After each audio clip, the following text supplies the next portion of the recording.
오전에 니무롯에 대해서 제가 풀었던 거 여러분 기억나시죠? 네, 그것을 참조하시면서 보시면 좋겠습니다. 어, 이제 10장에 들어서는 1절에 이제 노아의 아들들 셈과 함과 야벳이 이제 자손들을 낳으면서 하나님께서 명령하신 그 번성하고 또 땅에 충만해지는 그런 사건들이 계속 있게 됩니다. 2절부터 보면 야벳의 아들은이라고 하면서 야벳의 아들들이 쭉 나옵니다. 실은 뭐 일일이 다 살펴보고 싶지만 그러면 이 10장이 언제 끝날지 몰라서 그냥 간단하게 넘어가는 것은 그 아들들의 이름들을 이제 쭉 따라서 이제 그 민족이나 지리들을 보면 대략 이제 우리가 생각하는 그 이스라엘을 기준으로 서쪽과 북쪽으로 나뉩니다. 주로 이제 북쪽 지역과 이제 서쪽으로 이제 그 자녀들이 흩어지는데 주로 이제 터키와 그리스와 이쪽으로 이제 흩어지면서 또 동시에 저 북쪽으로 보는데 아마 북쪽으로 보는 사람들 중에 이제 마곡 이런 얘기들 함께 해서 저 러시아 쪽이지 않을까 이렇게까지도 생각하시는 분들이 많이 있습니다. 어쨌든 야벳의 아들들은 그 서쪽과 북쪽으로 이렇게 올라갑니다. 그 다음에 나오는 사람들이 누굽니까? 함의 아들들이 나오는 거죠. 함의 아들들은 구스와 미스라임과 붓과 가나안이다라고 하는데 이들은 다 북아프리카 쪽입니다. 구스는 이제 뭐 에디오피아라고 이제 번역도 하긴 하지만 지금의 그 에디오피아 나라는 아니고 그 당시에 미디안과 또 이집트 밑쪽에 있는 그쪽 나라들을 거대한 왕국을 의미합니다. 구스가 굉장히 큰 나라였고 거기서 또 금을 실어오고 뭐 이런 일들이 있었습니다. 미스라임은 애굽을 말합니다. 이집트를 말하는 거고요. 붓은 저 리비아 쪽을 말하는 거고 가나안은 여러분 아시는 그 이스라엘, 팔레스틴 그 지역을 말합니다. 다시 말해서 북아프리카와 중동 전역에 이제 퍼져 있습니다. 근데 그 중에서 구스의 아들 중에서 또 특별히 이제 니므롯에 대해서 얘기를 하고 나가지요. 그만큼 또 중요한 단서가 되기 때문에 니므롯에 대해서 얘기를 하고 10장을 건너서 11장의 바벨탑 사건으로 들어갑니다. 자, 그리고 나서 또 그 중에서 그 함의 아들 중에 가나안이 나옵니다. 막내 아들 가나안이 나오는데 15절부터 쭉 보시면 가나안은 장자 시돈과 헷을 낳고 또 여부스 족속과 아모리 족속과 기르가스 족속과 하면서 쭉 족속이 나옵니다. 그 전까지는 사람들의 이름이었는데 가나안의 자녀들부터는 족속이라는 이름이 붙습니다.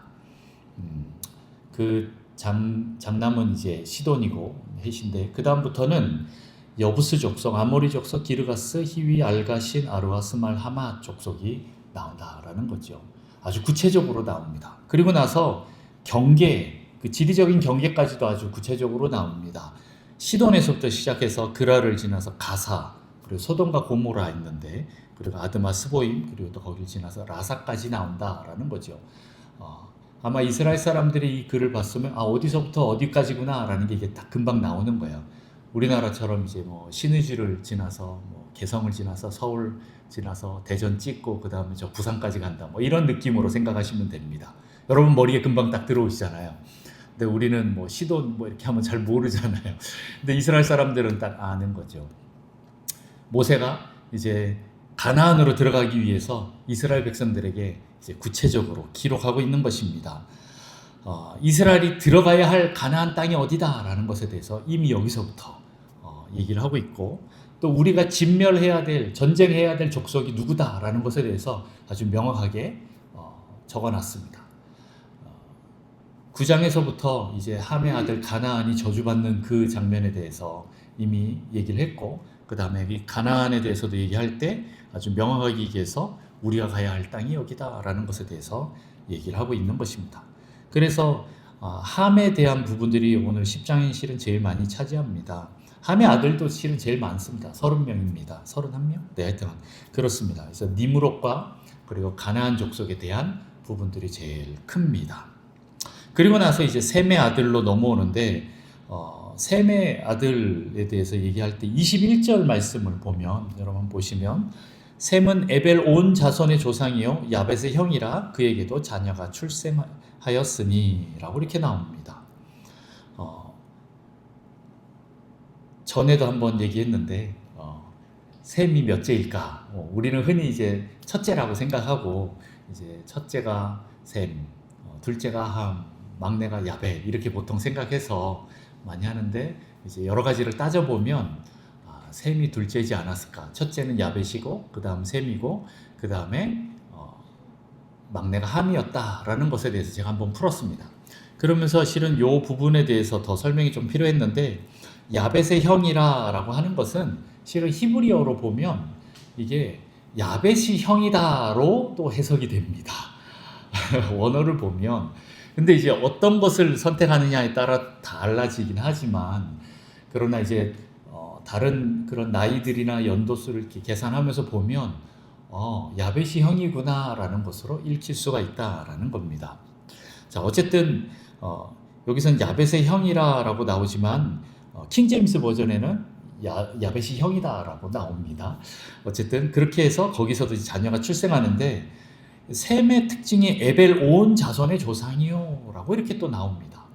그 말은 또 에벨이 더 중요한 사람이겠죠. 네, 그렇다고 이제 고개를 끄덕여 주시면 제가 이제 힘을 얻고 또 이제 설명이 들어갑니다. 수많은 자녀들이 이렇게 나오고 족속들이 나오는데 한 번만 이름이 언급됐다가 나오는 사람이 있고 그 다음에 그 사람에 대해서 또 설명하는 것들이 나옵니다. 그럼 이 사람은 뭔가 이제 의미가 있는 사람이구나 이렇게 생각하시면 돼요. 셈은 에벨의 온 조상이다, 온 자손의 조상이다 이렇게 나오는 거예요. 에벨이 굉장히 뭔가 의미가 있었고 그 사람들을 보면서 저 사람은 셈의 자손이고 저 사람들의 조상은 셈이다라는 게 이제 명확했다라는 거죠. 자, 그 에벨은 누굴까요? 실은 더 밑으로 내려가면 에벨이 나옵니다. 셈은 엘람과 아수르와 아르박삭과 룻과 아람을 낳았습니다. 그리고 아람의 아들들이 쭉 나오고 아수르는 오전에 잠깐 얘기했듯이 아수르가 있었지만 니므롯이 그 아수르를 점령해버려서 니느웨를 세우고 거기에 또 인간의 나라를 세웁니다. 그리고 그 셈의 그 영적 흐름이 이제 아르박사스로 흘러갑니다. 셈이 어떻게 보면 둘째 아들이지만 영적으로 보면 장손이다라는 표현을 제가 전에 했을 거예요. 저도 기억이 가물가물한데 어쨌든 다시 말해서 이 셈은 이 하나님의 구속사적인 그 측면에서 보면 그 흐름에서 보면 이 영적인 장손이구나라는 게 보이는 거예요. 그래서 이제 셈을 더 특별하게 이렇게 이름을 올렸던 것입니다. 아담에게 장손은 가인이었습니다만은 이미 가인에게서는 그 여자의 후손이 흘러내려가는 것이 끊겼습니다. 네. 그래서 누구로 흘러갑니까? 네, 셋으로 갑니다. 네. 셋의 후손들이 그 다음부터 쭉 나와서 그 10대손까지 오니까 노아가 나왔다라고 했지요. 노아를 통해서 다시 한번 세상을 새롭게 하면서 또 다시 시작하는 겁니다. 그리고 또 그 노아의 영적 흐름이 어디로 흘러갔느냐? 셈에게 흘러갔다라는 거지요. 9장에서부터 이제 축복하는 장면들이 실은 그것을 말하는 겁니다. 셈을 축복하는 이유가 이제 거기로 이제 흘러갔다라는 것이고 그들 중에서 또 누구로 흘러갔을까 보면 이름이 이제 계속 나오는 사람은 이제 아르박사시다라는 거죠. 왜냐하면 아르박사스의 그 후예들이 또 계속 나옵니다. 셀라가 나오고 그 다음에 누가 나옵니까? 에벨이 나옵니다. 다시 말해서 셈의 4대손이 에벨입니다. 에벨이 나오고 그 다음 또 누가 나오죠? 네, 얼른 눈으로 보시면 벨렉과 욕단이 나옵니다. 욕단의 자녀들까지 쭉 나오지만 욕단은 거기서 끝이 나고 벨렉에 대해서만 또 얘기가 잠깐 또 나오고 끝이 납니다. 그리고 나서 이제 11장으로 넘어가서 11장부터는 또 벨렉의 후손들이 이제 또 쭉 나옵니다. 그러면 그 영적인 계보 흐름이 또 누구한테로 갔어요? 두 사람이 있는데 벨렉과 욕단 중에 벨렉으로 흘러갔다라는 걸 알 수 있죠. 벨렉으로 흘러가서 쭉 흘러가서 누구까지 갑니까? 나중에 보면 아브라함에게까지 갑니다. 아브라함이 어떻게 되는가, 어디서부터 흘러왔는가라는 것에 대해서 나옵니다. 뭐 여기에 대해서 또 더 할 얘기가 많긴 합니다만 욕단에 대해서는 나중에 한번 뭐 기회가 되면 한번 보면 좋은데 어떤 분들은 이 욕단의 후예, 욕단이 이제 동쪽으로 또 산으로 이렇게 북쪽으로 해서 흘러와서 어디까지 왔냐? 실은 이 대한민국까지 왔다라는 내용을 이렇게 또 말씀하시는 목사님들이 계십니다. 그리고 그 후예가 뭐 이제 단군이라고 이렇게 얘기를 해서 단자손 뭐 이렇게 욕단 뭐 이런 여러 가지 것들을 얘기하고 또 그런 의미 중에 하나가 우리의 말 중에 제일 많이 하는 노래 중에 아리랑이라는 노래를 우리 민족의 어를 담고 있는 노래라고 하잖아요. 근데 아리랑이라는 게 어떤 의미냐? 이제 실제로 이거는 국어학자들이 풀어놓은 거예요. 알과 랑이라는 거예요. 무슨 랑 하면 누구랑 함께라고 할 때 그 랑을 쓰는 거고 알은 무엇을 의미하냐면 하나님을 의미하는 거예요. 그래서 아리랑이라는 건 하나님과 함께라는 뜻이라는 거예요. 처음 들으셨어요? 그럼 나중에 한번 이거 한번 얘기 한번 해드릴게요. 재밌습니다. 그냥 우리의 구원과는 그렇게 큰 관계는 없지만 뭔가 그럴듯하다라는 생각이 있어서 나중에 한번 들으면 그냥 재밌다라는 생각이 한번 들 겁니다. 아니면 우리 어떤 민족의 자부심이 같이 올라올 수도 있고요. 뭐 어쨌든 그렇게 흘러오는 일이 있는데 이제 성경에서는 거기까지 기록하지 않고 벨렉으로 이제 갑니다. 벨렉일 때 세상이 나뉘었다라는 표현과 함께 나오는 거죠. 자, 그러면 에벨을 보면 이 에벨이라는 이름 뜻이 무엇일까요?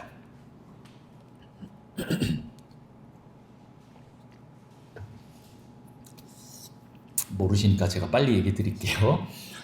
이것은 히브리어 아바르라는 그 원어에서 이제 나와서 에벨이라고 합니다.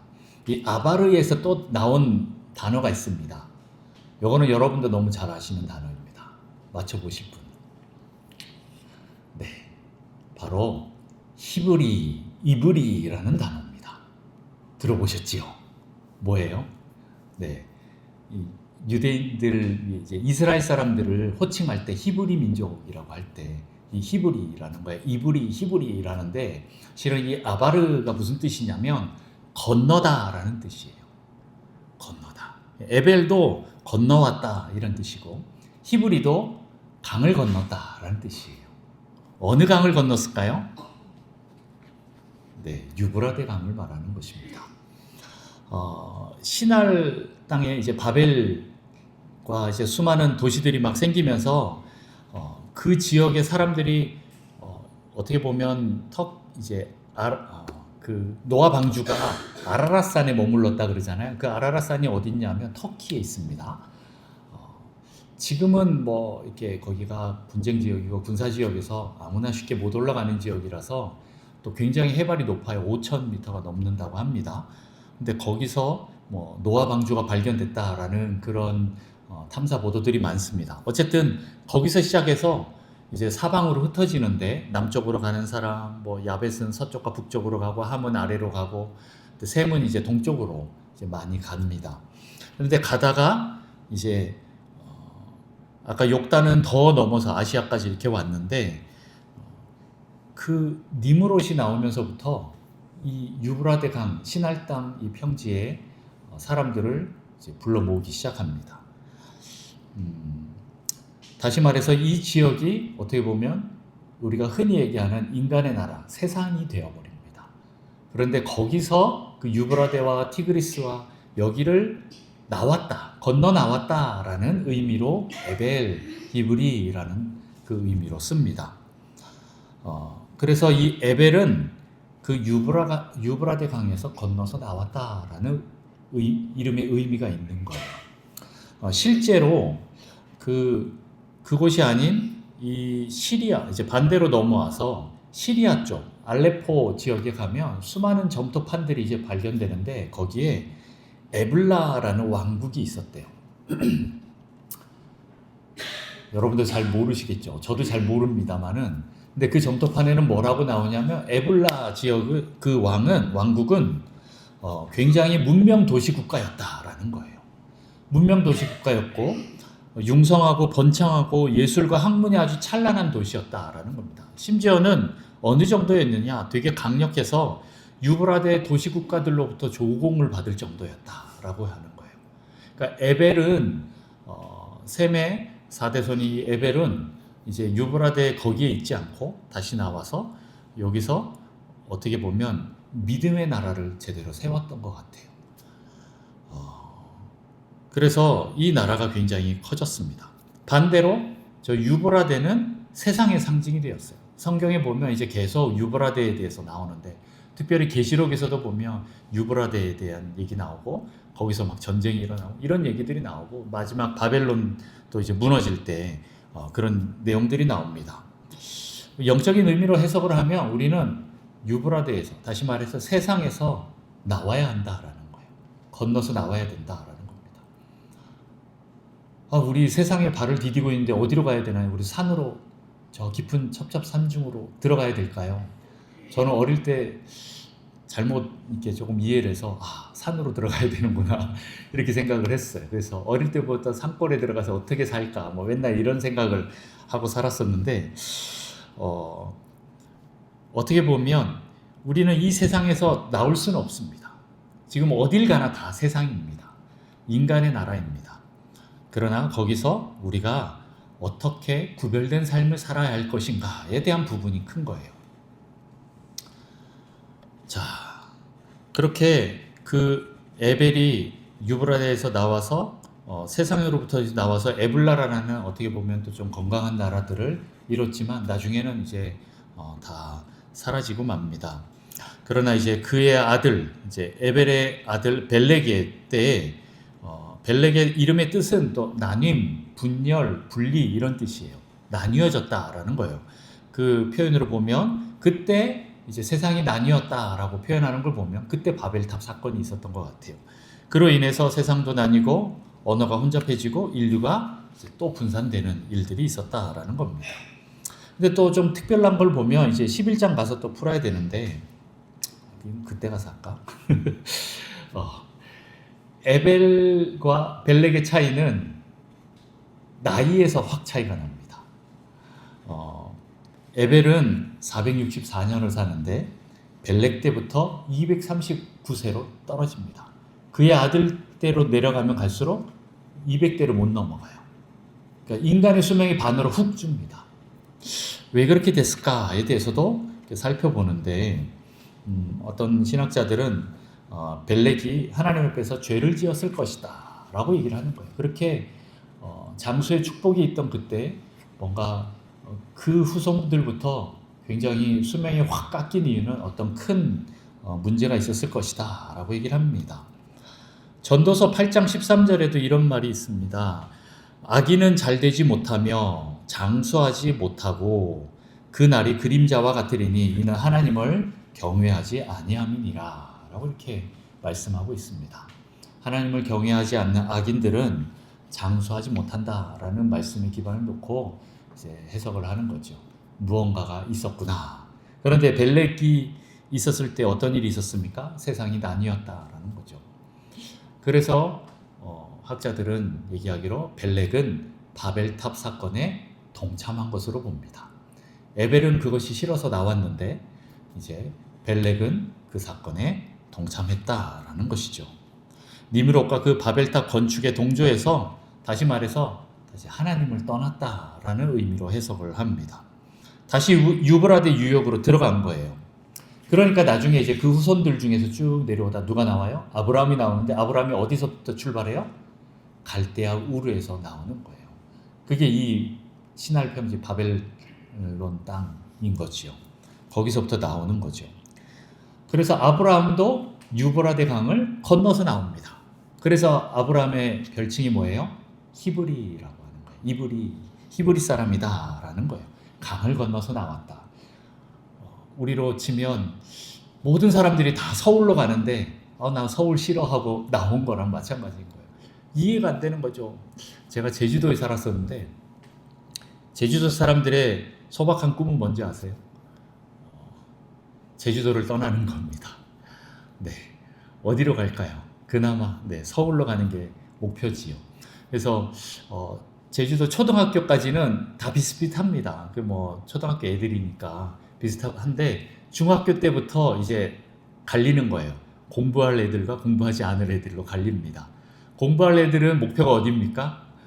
네, 서울에 있는 대학이에요. 정말 열심히 공부를 합니다. 그래서 서울을 가는 애들이 있고 못 가는 애들이 있을 거 아니에요. 못 가는 애들은 어디를 갈까요? 네, 제주교대를 갑니다. 진짜로. 그리고 제주대학교 뭐 이렇게 갑니다. 그리고 아예 처음부터 뭐 이렇게 갈 생각 안 하고 공부 안 하는 애들은 어디를 갈까요? 네, 제주도에 수많은 관광 전문 대학들이 있습니다. 글로 갑니다.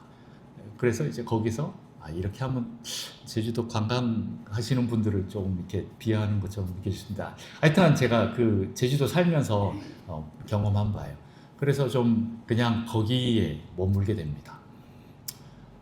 그래서 이제 제주 교대 사람들이 되게 수준이 높아요. 정말 열심히 공부한 사람들인데 서울을 못 가고 이제 제주 교대 와서, 그래서 제주도 초등학교까지는 수준이 되게 좋습니다. 뭐 어쨌든 그래요.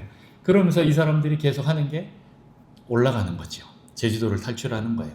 옛날에도 제주도에 원님들이 이렇게 배치가 돼서 오면 와, 저 유배지에 가서 뭐 하냐 이러고 오는 거예요. 와갖고 제주도 사람들을 이제 또 다 탈탈 털어서 약탈해서 이제 서울로 계속 뇌물을 올려 보냅니다. 그래갖고 나 좀 여기서 올려 보내줘. 그래서 이제 다시 또 재배치를 받아서 또 제주도를 또 탈출하고 뭐 이런 일들이 계속 있었죠. 그러다 보니까 제주도 사람들은 그 제주도가 유배지이면서 약탈 당하는 곳이기 때문에 굉장히 거기를 떠나려고 합니다. 근데 우리 서울 사람은 어때요? 제주도 너무 좋아서 뭐 한 달 살기 하러 가고 뭐 귀농하러 가고 막 이럽니다. 근데 제주 사람 볼 때는 야, 저 서울 사람 왜 내려오지? 이러는 거죠. 너무 서울살이에 이제 치이면 그러기도 하다라는 거죠. 근데 이제 지금 이 의미랑 좀 비슷한 거예요. 모든 사람들이 지금 유브라데 쪽으로 가고 싶어 하는데 거기가 문명이 발달하고 도시가 막 세워지고 무언가 세워지고 있는 그 상황에서 뭔가 삐까번쩍한데 거기를 안 가고 나왔다? 뭔가 좀 이상한 거예요. 세상과 거스르는 사람으로 보는 거죠. 자, 어쨌든 아브라함이 그 일을 합니다. 세상을 등지고 하나님이 인도하는 땅으로 가는 사람이었다라는 거죠. 자, 그렇게 이제 각 민족으로 퍼지면서 확산되는 그런 모습을 보이다가 어떻게 합니까? 니무롯으로 인해서 흩어지지 않고 이제 바벨탑을 쌓게 되면서 하나님을 대적하는 역사를 하게 합니다. 오전에 이제 쭉 그 내용들을 풀었습니다. 결국에는 하나님께로 가야 될 그 마음을 자기가 훔쳐서 어떻게 해요? 자기를 위해서 자기 왕국을 만드는데 사용을 하는 거예요. 근데 많은 사람들이 거기에 동조합니다. 오전에 그 요세푸스의 그 말처럼 하나님보다 니무롯이 우리에게 더 복이 되고 더 좋은 것을 해준다, 더 좋다라는 표현을 할 만큼 하나님을 왜곡시키고 내가 너희에게 가장 좋은 것을 줄 수 있어 라고 왜곡시켜 버린다라는 거예요. 이게 그 적그리스도의 역사였다라는 거예요. 이게 인간 왕국의 그 역사입니다. 다시 말해서 거짓으로 인해서 세워지는 그곳이에요. 그런데 어떻게 하십니까? 하나님이 다시 오셔서 그들을 흩으십니다. 그들은 더 모이려고 했는데 저는 한쪽으로는 더 하나 되고 모이는 거 좋은 거 아닐까 이렇게 생각하잖아요. 근데 하나님은 그게 아닌가 봐요. 더 흩어져라 라고 얘기하십니다. 인간은 실은 모이면 모일수록 어떤 하나님의 것들이 나오기보다는 인간의 것들이 더 많이 나오는 것 같아요. 그래서 하나님은 어떻게 보면 약간 좀 흩으시는 역사들을 많이 하기도 합니다. 이스라엘 민족들을 모았지만 또 그들이 죄를 범함으로 인해서 또 흩어버리시고 또 시간이 지나서 또 어느 정도 그들이 정화가 되면 또 다시 모으시고 이런 장면들을 보게 됩니다. 하나님 없이 뭉치는 거는 안 된다라는 생각이 듭니다. 자, 어쨌든 이런 바벨탑 사건이 있는데 그 전조 사건으로 서론과 같은 게 이제 10장인 거예요. 그래서 야벳과 함과 셈의 그 족보들을 통해서 미리 이제 바벨탑 사건을 놓는 거고, 그 중에서 니므롯에 대해서 얘기하고 또 중요하게 부각시키고 또 가나안에 대해서도 얘기하는 것입니다. 그런데 오늘은 제가 이제 니므롯만 좀 더 중점적으로 얘기를 드렸습니다. 왜 그렇습니까? 이게 바로 적그리스도의 모습이기 때문에 그렇다라고 했어요. 이 니므롯은 적그리스도의 모습인 거예요. 그런데 여러분 혹시 그 모습을 보면서 오늘 설교 중에 혹시 내 안에는 이런 적그리스도의 모습이 없습니까? 라고 했을 때 많은 분들이 깜짝 놀랐을 겁니다. 보통 적그리스도라 하면 우리가 흔히 생각하는 종말의 때, 마지막 때 하나님을 대적해서 나오는 어떤 큰 위대한 인물일 것이다 라고 생각을 한 거죠.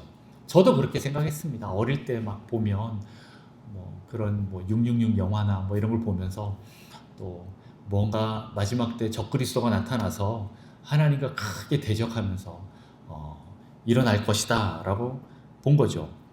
근데 그것도 맞긴 하지만 실은 요한 서신서에 보면 요한 1서, 2서, 3서와 또 여러 가지 것들을 이렇게 보면 볼수록 이미 적그리스도가 우리 안에 있다라는 그런 표현을 합니다. 네, 요한 1서 찾아보세요. 네, 이미 적그리스도가 우리 안에 있어요. 2000년 전 얘기인데 벌써 있다니. 무슨 말이지? 네, 실은 그때부터 있었다라는 겁니다. 그런데 그때부터가 아니라 이미 아담 시대 때부터 있었고 노아 시대에서부터 있었다라는 거예요. 다시 말해서 이 적그리스도의 성향들이 내 안에는 없는가 한번 살펴보시기 바랍니다.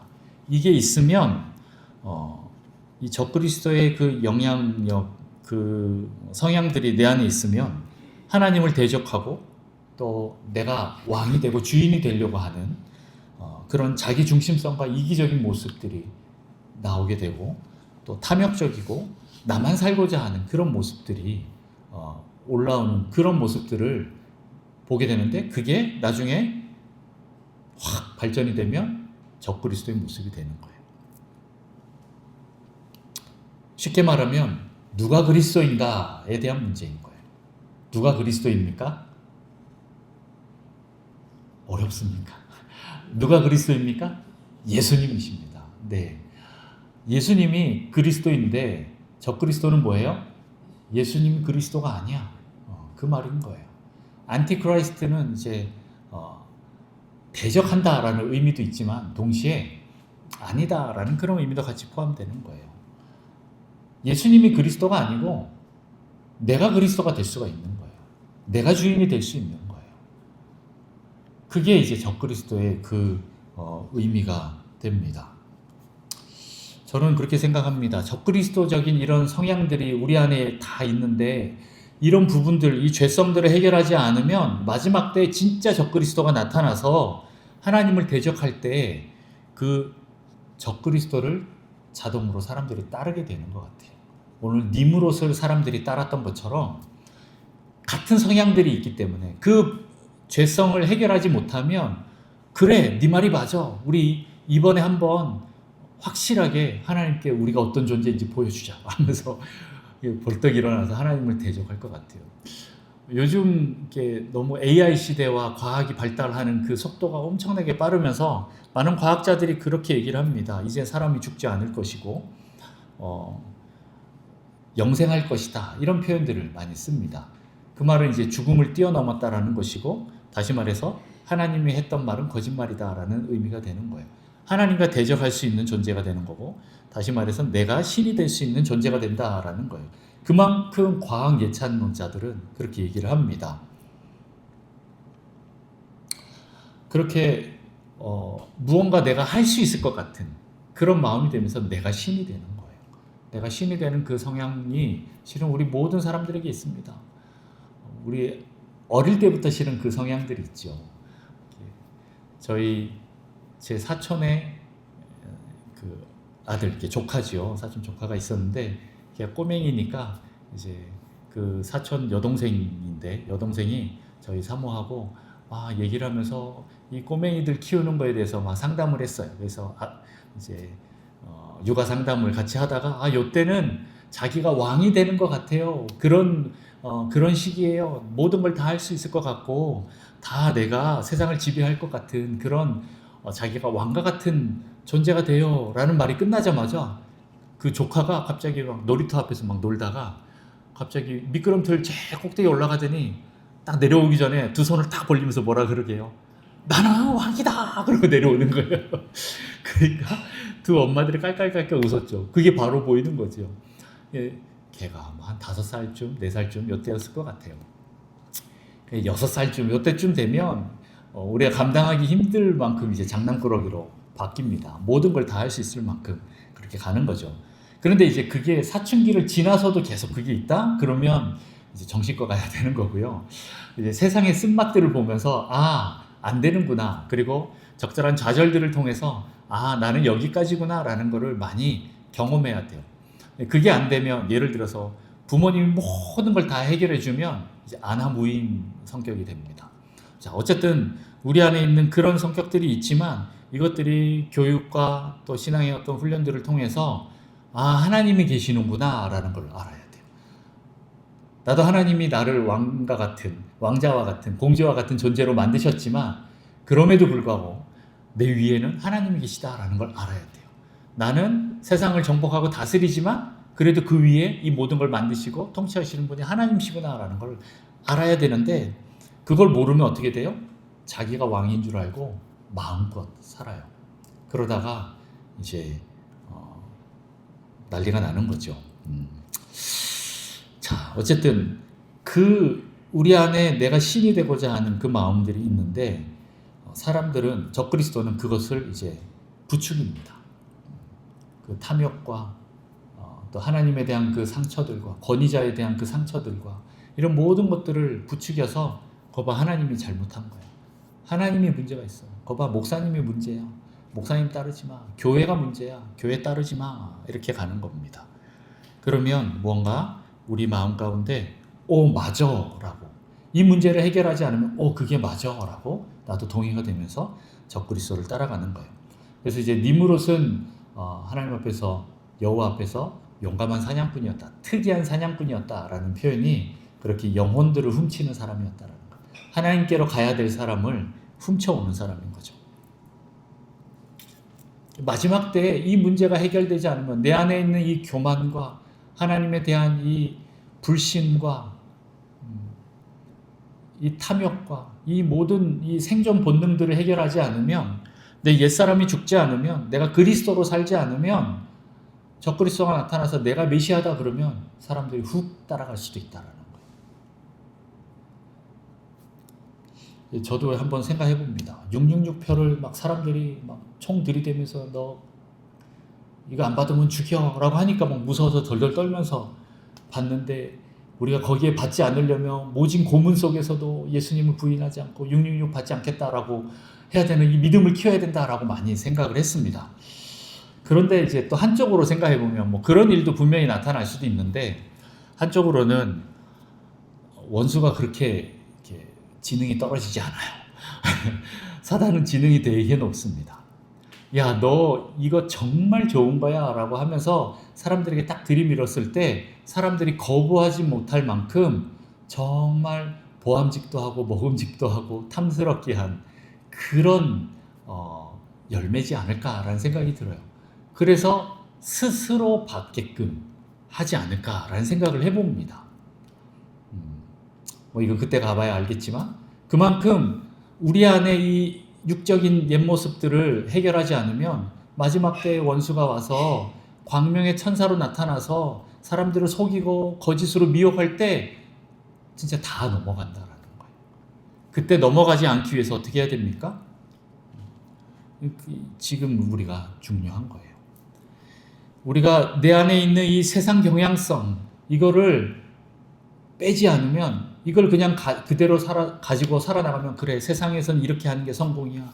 세상에선 이게 행복이야 라고 하면서 계속 세상을 향해서 나아간다면 그리고 그 속에서 나오지 않으면 바벨론에서 나오지 않으면 계속 그 영향력을 계속 받고 살아간다면 나중에는 하나님도 버리고 거기서 같이 무너질 수 있다라는 거예요.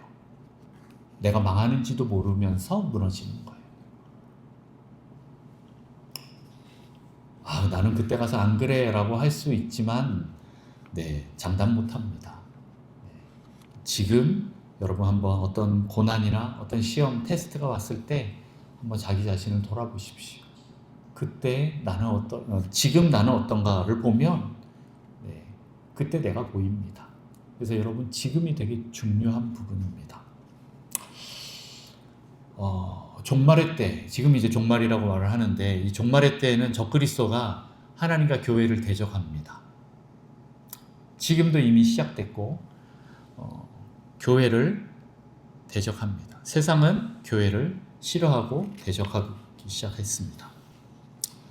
이제 앞으로 점점 더 이게 심해질 때 우리는 어떻게 할 것인가? 물론 우리 교회가 잘못해서 받는 핍박도 있습니다. 핍박? 네, 욕먹는 게 있습니다. 네, 우리 교회가 잘못한 게 또 많이 있죠. 우리 성도들이 잘못한 것도 있죠. 그래서 우리는 더 세상 앞에서는 거룩하게 서야 되는데 그렇게 하지 못하면 오히려 더 그 빌미들을 주게 돼서 더 대적을 당하게 됩니다. 그런데 이게 교회 바깥에만 있는 게 아니에요. 어디에도 있습니까? 교회 안에도 있다라는 거예요. 교회 안에서도 역사합니다. 이 적그리스도와 이세벨에 대해서 제가 계속 그전에도 몇 번 말씀드렸는데 원수가 이런 적그리스도의 성향을 갖고 있는 이 영, 그리고 이세벨의 성향을 갖고 있는 이 영이 교회를 휘두릅니다. 계속 교회 안에 하나님을 대적하는, 불신하게 하고 믿지 못하게 하고 하나 되지 못하게 하는 그런 마음들을 계속 불러넣어 줍니다. 그 마음들은 무엇입니까? 특별히 제가 가끔씩 얘기하는데 이제 음란이라는 단어를 설명할 때 표현하죠. 음란은 뭐라고요? 성적인 부분도 있지만 관계성에 대한 부분이라는 거예요. 이스라엘 백성들이 하나님을 떠나서 우상을 숭배했을 때 뭐라 그래요? 하나님이 음란한 자손 백성 이렇게 좋게 표현해서 그런 거고 나쁘게 말하면 음란한 놈들 막 이렇게 얘기하는 거예요. 그게 이제 하나님을 배신해서 떠난 것을 대해서 얘기를 한다고 얘기하면서 이제 관계성에 대한 부분인데 이것은 뭐냐면 자기중심적으로 가는 거예요.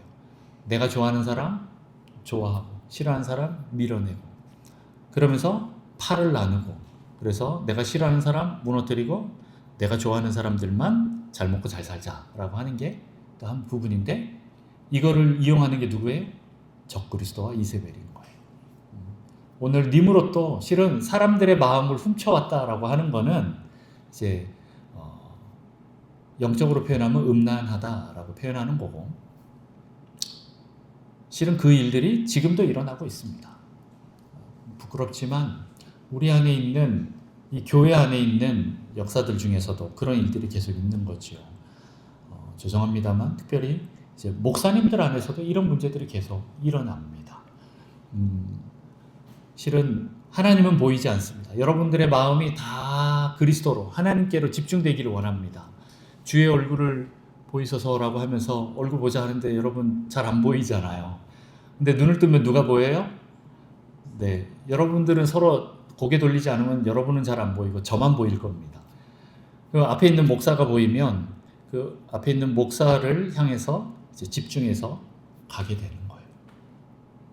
근데 목사님은 여기서 이제 갈등이 생깁니다.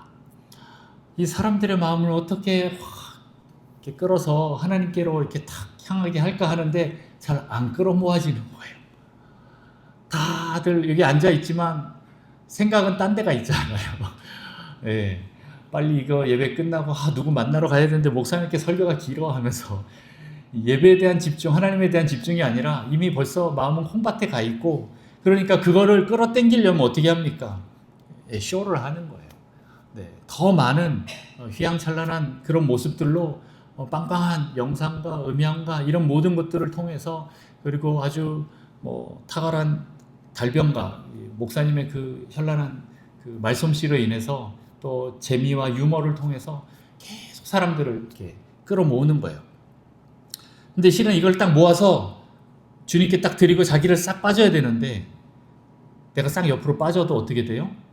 사람들이 여기를 안 보고 저를 따라오는 거예요. 그러면 어떻게 됩니까? 이제 자기가 올라가는 느낌이 듭니다. 그러면서 내려갔는데도 불구하고 거기서도 내가 높임을 받기를 원하는 거죠.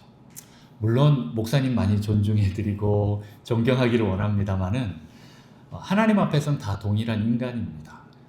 인간인데 우리가 이제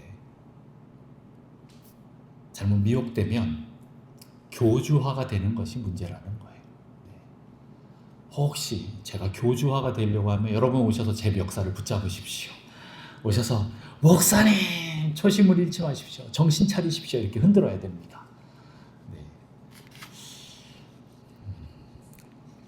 혹시 그럴 날이 올까 봐 되게 두렵긴 한데 저도 그러지 않으려고 굉장히 많이 노력을 하려고 합니다.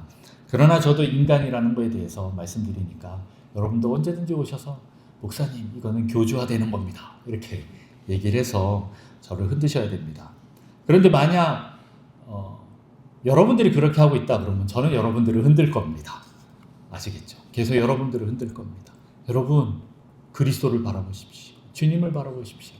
옆 사람 보거나 저를 바라보지 마시고 세상을 바라보지 마시고 돈을 바라보지 마시고 안정과 명예욕과 그 생존 욕구를 바라보지 마십시오. 하면서 계속 저는 흔들 겁니다.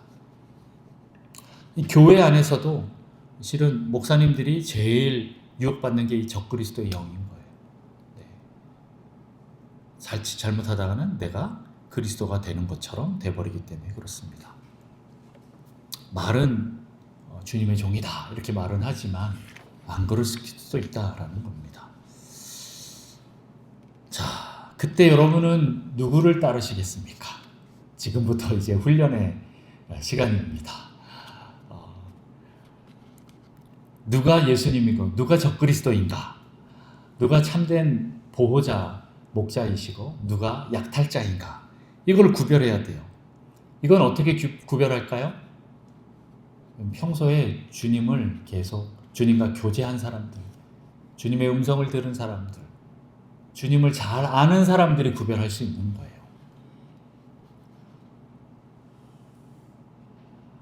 여러분 그런 경우 많지요. 우리 자녀들 입학식 때 학교 이렇게 들여보냈는데 애들이 바글바글 합니다. 그런데 어떻게 합니까? 거기서 내 애가 어딨나 찾아보잖아요. 네. 이게 막 찾아보다가 딱 보면 아 저거 내 아들이네 내 딸이네 이게 딱 바로 보입니다. 왜 그래요? 비슷비슷한 애들이 많긴 한데 고만고만한 애들이 많긴 한데 내 애는 바로 알아요. 지금 한 7년 8년밖에 안 됐지만 그 기간 동안 너무 깊이 나랑 관계했기 때문에 내 애가 누군지 바로 아는 것처럼 여러분들이 하나님을 계속 그렇게 깊이 교제하고 관계하면 그리스도를 알면 목자 대신 예수 그리스도를 따라가면 그 음성을 들으면 나중에 알아요. 이게 주님인지 아닌지 알게 됩니다. 그래서 여러분 지금부터 계속 주님과 교제하셔야 돼요.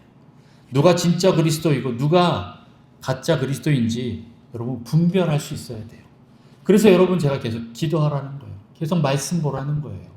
계속 예배 자리로 나와서 주님과 교제하라는 거예요. 그 음성을 들으라는 거죠. 그래서 제가 했던 구호 있죠. 말씀 먹고 회개하고 순종하고 엎드려라. 다시 시작.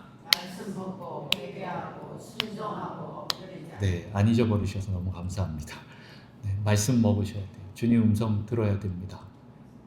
그리고 회개하셔야 돼요. 내 안에 있는 이 죄성들, 오래된 죄성들, 적그리스도의 그 모습들, 자기중심적인 모습들을 계속 내려놓고 그 다음에 어떻게 합니까? 그 말씀에 순종해야 돼요. 하나님 말씀하시면 순종해야 돼요. 순종 안 하면 주님이 말씀 안 하십니다. 순종 안 하는 사람에게 말을 해봤자 어차피 안 들을 거라는 거 하나님 아시기 때문에 하나님 왜 나에게 말씀 안 해주셔요? 이미 내 안에 순종할 마음이 없으면 그렇게 하는 거예요. 여러분들이 계속 주님께 사모하는 마음으로 가면서 내 마음을 철저하게 비우고 깨트려서 하나님이 어떤 말씀을 하시던 내가 순종하겠습니다. 심지어는 절벽 앞에서도 뛰어라 그러면 내가 뛸 수 있는 그 열린 마음으로 계속 주님을 사모하고 있으며 주님이 그때 말씀하셔요. 실은 뛰지 못하는 사람들한테는 뛰라고 말도 안 하십니다. 뛸 수 있는 사람들에게 말씀하시는 거죠.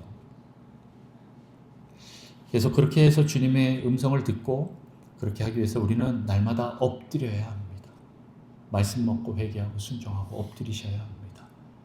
그래서 지금 그 온유하신 보호자가 누구인지를 계속 교제하고 관계해서 알아야 나중에 가서 야, 이거는 적그리스도인데 하나님이 아닌데 라는 게 바로 아는 거예요. 제가 혹시 교주화가 될 때 여러분들이 그렇게 분별하시려면 지금 주님을 잘 아셔야 됩니다. 아시겠죠? 네, 그렇게 하시고 또 마지막 때 진짜 적그리스도가 나타났을 때에도 우리가 분별하기 위해서 여러분 계속 주님과 더 교제하셔야 됩니다.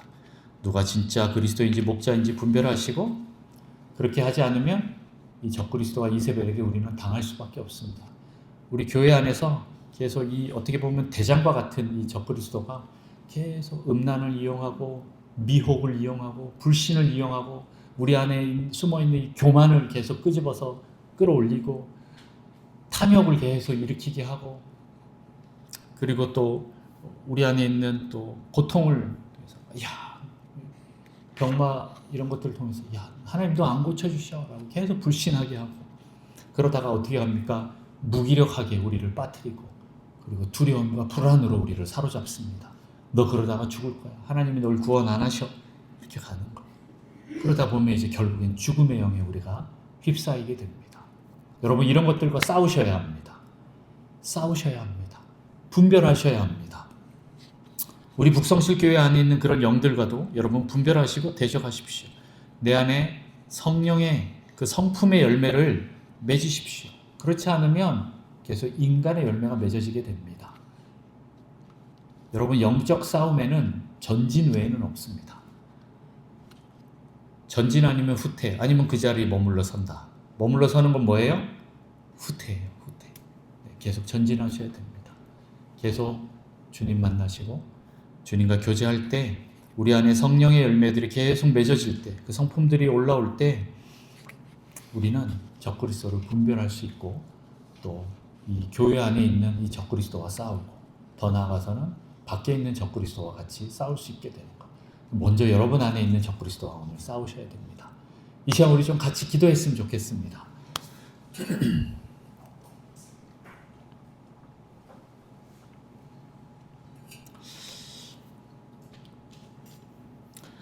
여러분, 혹시 여러분 안에 세상 경향성이 있지 않습니까?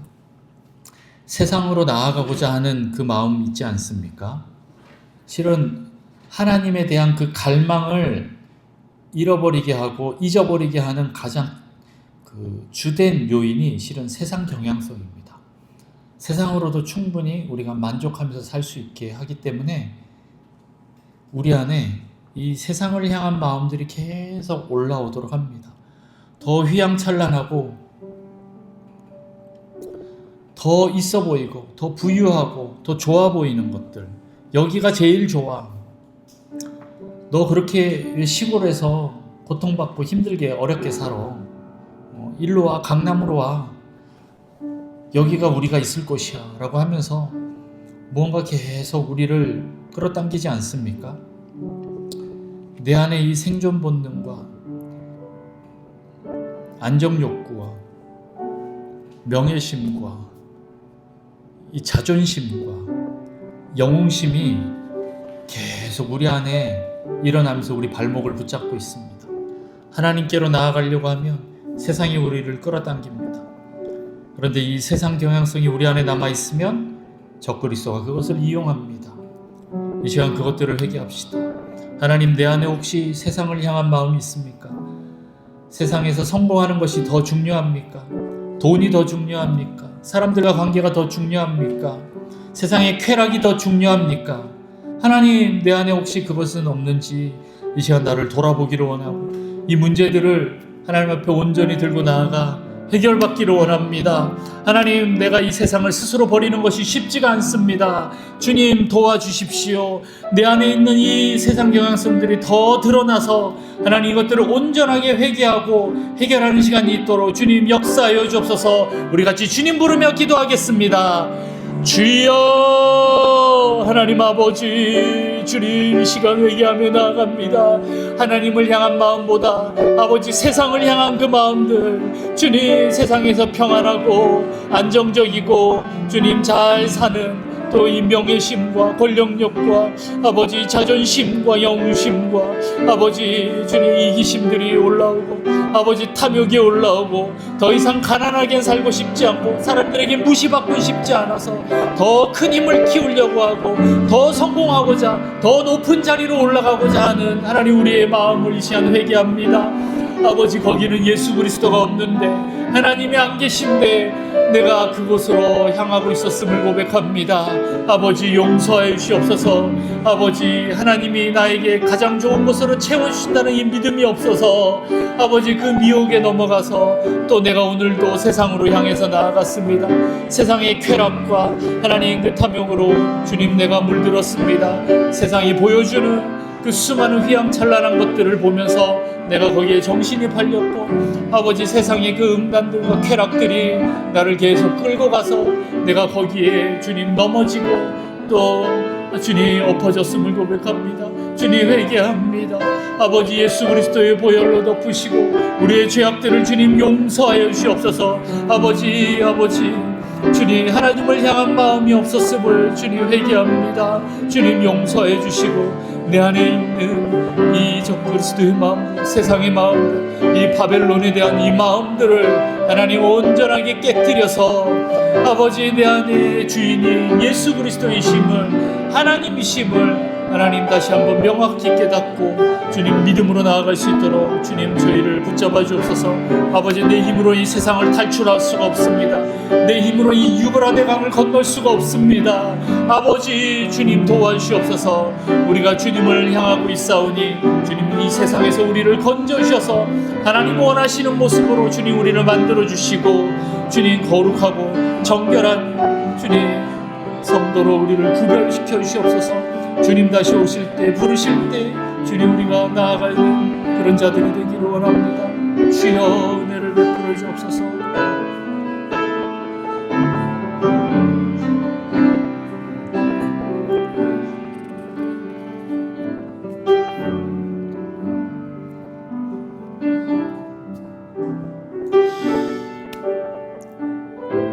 혹시 여러분 안에 말씀이 없어서 미혹당하십니까?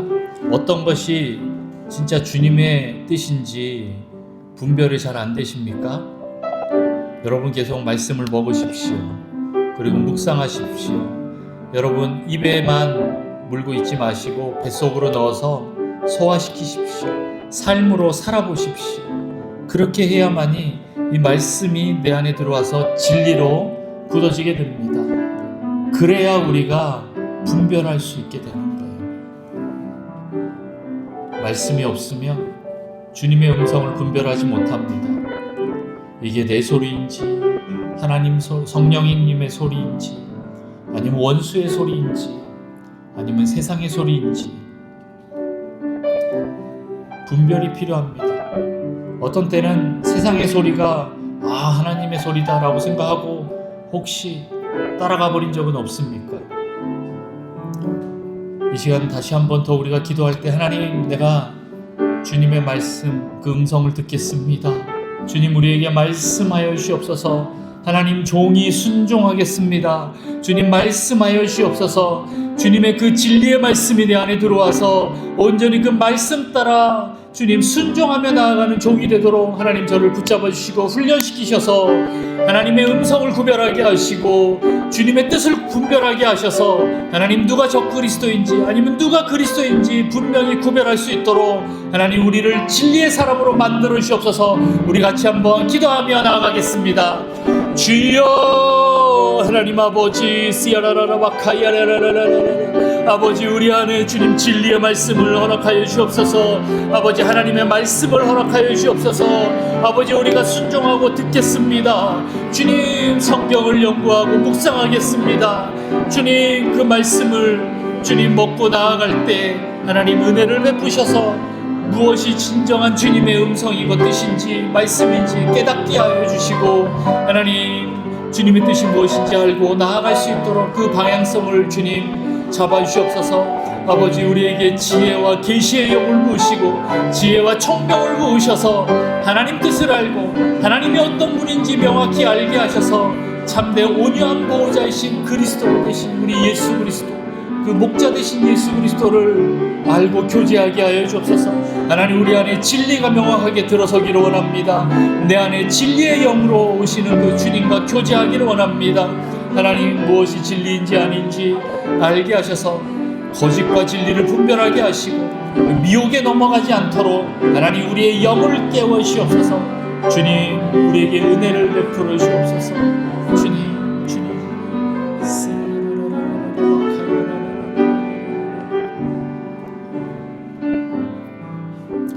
또 적그리스도가 또 많이 활용하는 것 중에 하나가 음란입니다. 뭐 성적인 음란도 있긴 하겠지만 관계적인 부분입니다. 이 음란을 통해서 사람들의 마음을 훔칩니다. 혹시 앞에 있는 사람이 그 마음을 훔쳐서 하나님께로 가야 될 그 마음을 계속 다른 곳으로 아니면 자기에게로 돌리고 있진 않는지 여러분 분별하시기 바랍니다. 여러분의 마음을 훔치는 사람이 누구인지 분별하셔야 합니다. 여러분, 그 적그리스도와 이세벨이 여러분의 마음을 훔쳐서 하나님께로 가지 못하게 하는 그것이 있다면 여러분 분별하셔야 됩니다. 여러분, 그러려면 먼저 사람들과의 관계를 중요시 여기지 말고 하나님과의 관계를 더 중요시 여기십시오. 하나님과의 관계 속에서 이웃들과의 관계, 사람들과의 관계로 확장이 되어야 합니다. 여러분, 먼저 하나님과의 관계를 제일 우선으로 놓겠습니다. 그렇게 할 때 혹시 내가 나를 인정해주고 좋아하던 그 사람이 떠나갈까봐, 또 인정을 못 받을까봐 그 사람에게 잘 보이고 싶어서 내가 또 그 사람 앞에 무릎을 꿇는 것은 아닌지 여러분 돌아보시고, 사람 앞에 무릎 꿇지 마시고 하나님 앞에 무릎 꿇는 여러분이 되시기를 원합니다. 이 시간 하나님, 내가 이것들을 분별하기를 원합니다. 하나님, 관계 속에서 누가 무슨 말을 해도 나는 먼저 하나님께 물어보고 그 음성을 듣고 그 하나님과의 관계 속에서 사람들과 관계하는 그런 자들이 될 수 있도록 하나님 도와주십시오. 사람들의 그 미혹 속에 내가 따라가지 않도록 주님, 우리의 영을 깨워주시고 하나님, 우리 음란한 이 마음들이 오직 주님께로만 향하는 그런 순결한 마음이 될 수 있도록 하나님 도와주십시오. 이 시간 같이 함께 기도하겠습니다. 주여, 하나님 아버지, 주님, 우리 안에 있는 이 음란들을 주님 제거하여 주옵소서.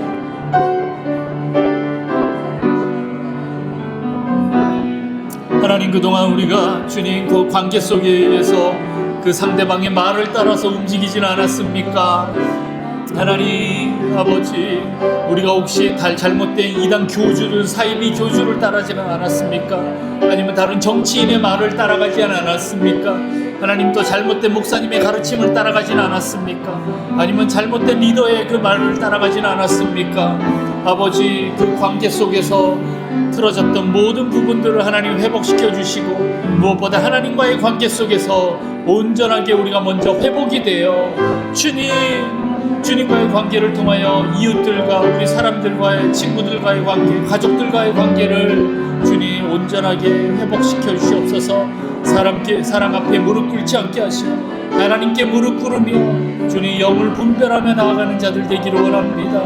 하나님, 사람들과 관계 뒤편에 있는 미혹하는 영들아, 내가 예수 그리스도의 이름 명하노니 너는 떠나갈지어다. 모든 음란들아 떠나갈지어다. 불신하고 불평하게 하는 영들아 떠나갈지어다. 모든 두려움들은 떠나갈지어다. 예수 그리스도의 이름 명하노니 음란과 이세벨, 적그리스도는 떠나갈지어다. 하나님, 우리를 더 정결케 하시고 깨끗게 하여 주옵소서. 주님, 그 어두운 영들에 미혹되지 않기를 원합니다. 주여 도와주옵소서.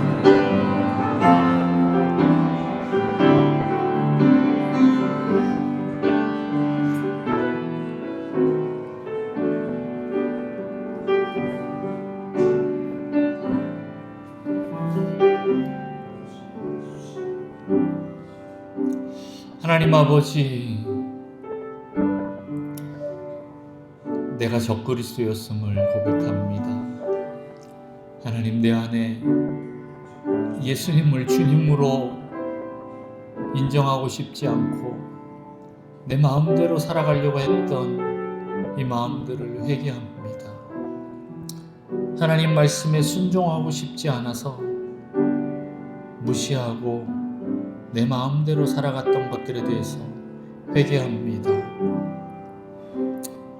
그래서 하나님, 제가 너무 세상 깊이 빠져버렸습니다. 거기서 나오려니 너무 힘이 듭니다.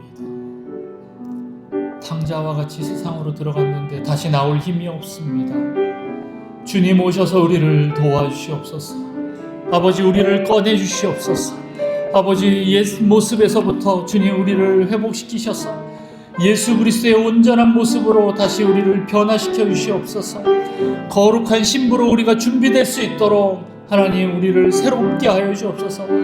우리 안에 있는 이 불신과 교만과 음란들을 제거하여 주시고, 거짓과 미혹을 주님 제거하여 주시고, 이 가난과 탐욕과 인색함을 제거하여 주시고, 내 안에 있는 이 고통과 병마와 주님 이 학대 영을 제거하시고, 무기력과 두려움을 제거하셔서 하나님 모든 죽음의 영들은 떠나가게 하여 주옵소서.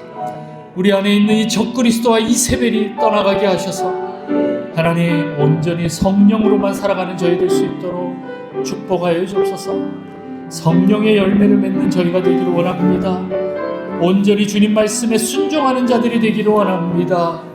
주님 은혜를 더하여 주옵소서. 주님 은혜를 더하여 주옵소서. 온전히 우리를 구하러 오시는 그 예수 그리스도를 찬양합니다. 주님을 높여드립니다. 주님의 이름만 경배하고 예배합니다.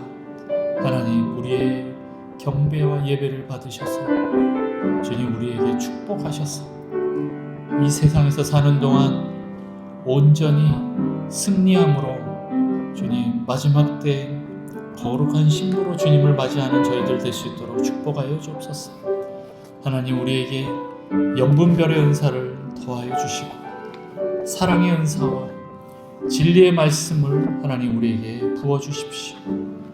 특별히 지혜와 총명, 계시의 영을 부으셔서 하나님의 뜻을 명확히 알 수 있도록 주님 은혜를 더하여 주옵소서. 주님 감사합니다. 감사합니다. 주님을 찬양합니다.